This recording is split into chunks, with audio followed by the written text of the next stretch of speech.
Alright, YouTube pyro fans, I'm going to give a little tutorial here on how to fuse together cakes so that after the first cake finishes firing, it passes fire to the second cake.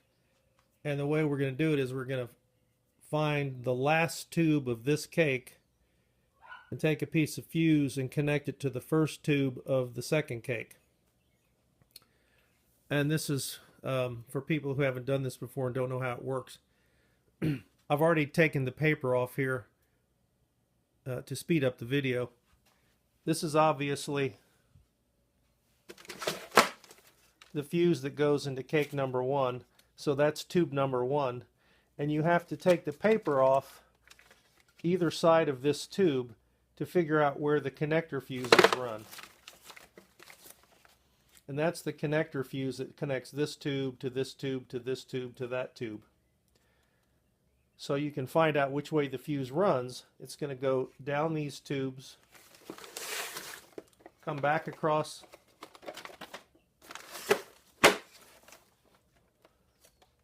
starts here, comes down here, that connector fuse jumps to there, goes across there, jumps, goes across, jumps, goes across, jumps, goes across, jumps, and goes across. So that's the last tube. And I verified that by taking the paper off previously, and you can see the connector fuse there going across, and this is the last tube. So we want to connect this tube, the last tube of this cake, to the first tube of the next cake. Now when you do this, it's probably best, I don't do this, but someone asked how to do it, so I'm just showing. But if you do this, once you connect the fuse from this cake to this cake, you don't want those cakes moving relative to each other, so you're going to have to secure these cakes either together by duct taping them in a block or gluing them down onto a board so they don't move relative to each other so the connector fuse doesn't yank out. Now if you glue these to a board, most of these cakes have paper on the bottom, and if you just glue that paper to the board, there's no strength there at all. So take the paper off the bottom of the cake so you can glue the bottom of the cake absent the paper to your cake board.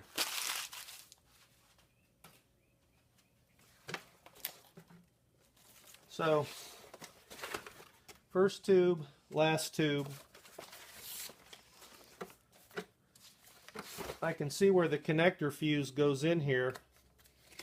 So I'm going to poke a hole in this cake, right even with that connector fuse. And you need to use a brass instrument.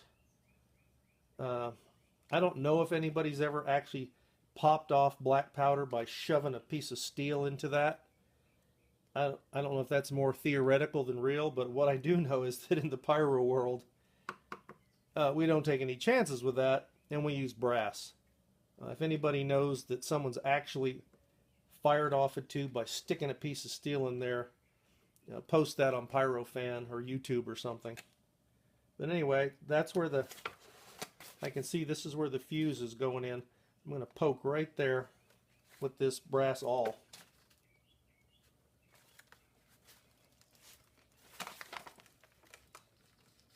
And I can feel that brass awl going into the black powder. I can feel the crunch. And I can see the black powder in there. You can't see it, but I can see it there. I'm going to stand that up so that powder doesn't fall out. Use whatever fuse you want. This is super fast fuse that I've got right here. I think it's 0.4 seconds per foot. And when you cut fuse, if you didn't know this already, you want to use, again, something that's non-sparking, like our brass awl we consider to be non-sparking when it goes in the cake. This has a steel blade that bears on a brass backing plate, so that should be non-sparking. Anyway, we'll just cut off a piece of fuse here. So we poked a hole in the last tube. You're going to stick your fuse in there, I would bend it down a little bit and secure it onto that tube with a piece of tape. Then you're going to run the other end of the fuse over into the first tube of the next cake. I had actually already poked this once before and had a firewire initiator in there. But you just poke that right in alongside the factory fuse. Make sure you feel the black powder. You will have these things down on a board so they're close together. And you're just going to stick this fuse from the last tube into the first tube of the next cake.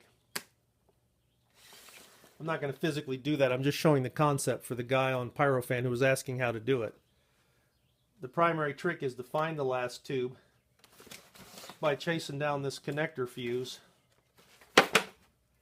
And it's easy to find the first tube of the next cake, obviously. You do need to take the paper off. A lot of times, if you're not aware of this, on consumer cakes, these fuses can be laid up against the tube and sticking out of the factory paper well above where they actually go into the cake. You need to take that paper off, find where that fuse is actually going into the cake, and poke there. If this was sticking out of the factory paper up high like this, and you poked right there, you might be poking into the shell insert, so you don't want to do that. So just take the paper off your cakes enough to find the fuses, the connector fuses. Figure out which is, you know which one's the first, figure out which one's the last. Run your fuse from the last tube of one to the first tube of the next. Use brass. And that's how you can connect and fire one cake off of the last tube of the previous cake. As I say, I don't do this, but I know this is how it's done. I've seen, I think Dewey has a video showing this. There's probably a way to actually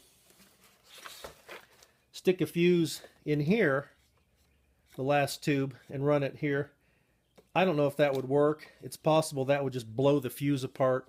I think this is a much more trustworthy solution to go from the lift charge of the last tube to the lift charge of the first.